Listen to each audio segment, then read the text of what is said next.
সম্প্রতি ভারতে ইসলাম ধর্ম ও নবী হজরত মুহাম্মদ সাল্লাল্লাহু আলাইহি ওয়াসাল্লাম সম্পর্কে বিতর্কিত মন্তব্য করে রোষানলে পড়েছেন রামগিরি মহারাজ নামে মহারাষ্ট্রের হিন্দু ধর্মের এক প্রচারক।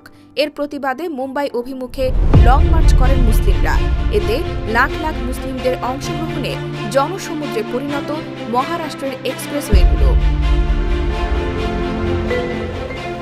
এদিকে তাঁর সেই মন্তব্যে আবার সমর্থন জানায় রাজ্য বিজেপির এক বিধায়ক নীতিশ রানে।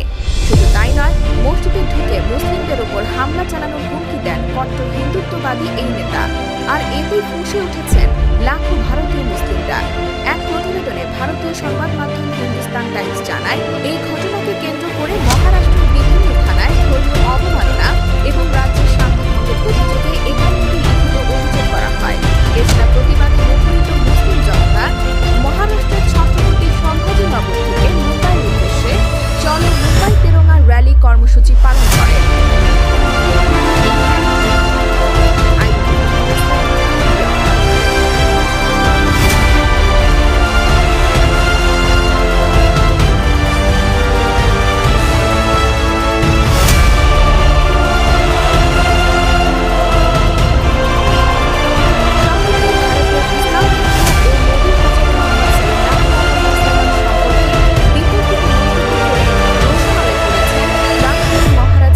মহারাষ্ট্রের হিন্দু ধর্মের এক প্রচারক।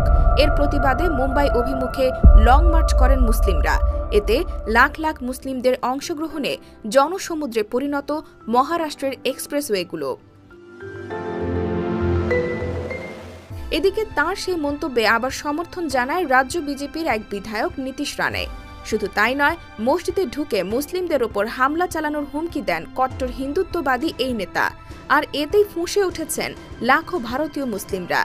এক প্রতিবেদনে ভারতীয় সংবাদ মাধ্যম হিন্দুস্তান টাইমস জানায়, এই ঘটনাকে কেন্দ্র করে মহারাষ্ট্রের বিভিন্ন থানায় ধর্মীয় অবমাননা এবং রাজ্যের শান্তি ভঙ্গের অভিযোগে 51টি লিখিত অভিযোগ করা হয়।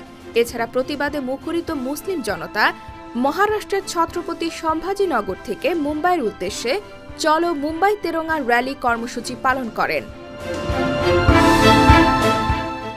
IBTV USA, new York.